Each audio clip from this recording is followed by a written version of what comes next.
കോഴിക്കോട് ഒടിഞ്ഞു വീണ മാവിന്റെ കൊമ്പിൽ നിന്ന് മാങ്ങ പെറുക്കുന്നവർക്കിടയിലേക്ക് KSRTC സ്വിഫ്റ്റ് ബസ് പാഞ്ഞു കയറി 3 പേർക്ക് പരിക്ക്. ഒരാളുടെ നില ഗുരുതരമാണെന്ന വിവരമാണ് സമീർ അറിയിക്കുന്നത്. കോഴിക്കോട് താമരശ്ശേരിയിലാണ് ഇത്തരം ഒരു അപകടം ഉണ്ടായിരിക്കുന്നത്. ഇന്ന് പുലർച്ചെ 5:30 കൂടിയാണ് അപകടം ഉണ്ടായിരിക്കുന്നത്.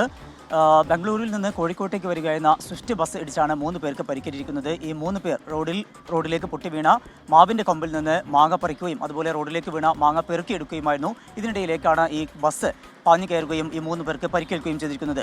അതിൽ അബ്ദുൽ ഗഫൂർ എന്ന അമ്പായത്തോട് സ്വദേശിയായിട്ടുള്ള ഒരു വ്യക്തി, അതുപോലെ തന്നെ മറ്റ് 2 പേർ യാത്രക്കാരായിട്ടുള്ള 2 പേർ, ഒരു പെരുവണ്ണ സ്വദേശിയും അതുപോലെ തന്നെ എടവണ്ണപ്പാറ സ്വദേശിയുമായിട്ടുള്ള സതീഷ് കുമാർ ബിബീഷ് എന്നിവർക്കുമാണ് പരിക്കേറ്റിരിക്കുന്നത്. ഇതിൽ അബ്ദുൽ ഗഫൂറിന്റെ നിലയാണ് ഗുരുതരമായിരിക്കുന്നത്. അദ്ദേഹത്തിന് സാരമായി തന്നെ പരിക്കേറ്റിട്ടുണ്ട്. 3 പേരെയും ആദ്യം താമരശ്ശേരി താലൂക്ക് ആശുപത്രിയിൽ എത്തിച്ചു പ്രഥമ ശുശ്രൂഷ നൽകി ശേഷമാണ് കോഴിക്കോട് മെഡിക്കൽ കോളേജിലേക്ക് മാറ്റിയിരിക്കുന്നത്. വലിയ രീതിയിലുള്ള ഒരു അപകടം തന്നെയാണ് ഉണ്ടായിട്ടുള്ളത്.